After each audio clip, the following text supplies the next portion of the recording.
রান্না করিনি বলে আমাকে যে কতগুলো চর দিল। হ্যাঁ, লঙ্কার জন্য গেল সকালবেলা বাড়ি থেকে বেরিয়েছে, সারাদিন পর এই যে এখন বাড়ি এসে না চান করা না কোনো কিছু। হ্যাঁ, কেমন মাথা না ও মানে ক্যামেরার সামনে ক্যামেরার সামনে বলতেছি। হ্যাঁ, কথা হয়েছে। বলা কেন, তুমি যেটা করতে চাইতেছো এটা আমি জানি, ঠিক আছে? না তোমার নানা ভানা বাদ দাও, বাড়ি এসে এই মার মারবো না কি করবো? মারনের লেগে আমি এখানে থাকি, তোমার মার খাও না।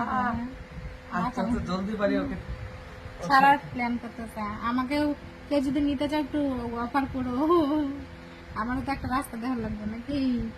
আমার রাস্তা তো আমি দেখে নিছি। দেখো আমার রাস্তা আমি দেখে নিছি। ভালোই তো, যাও মুখটা দিয়ে যাইব।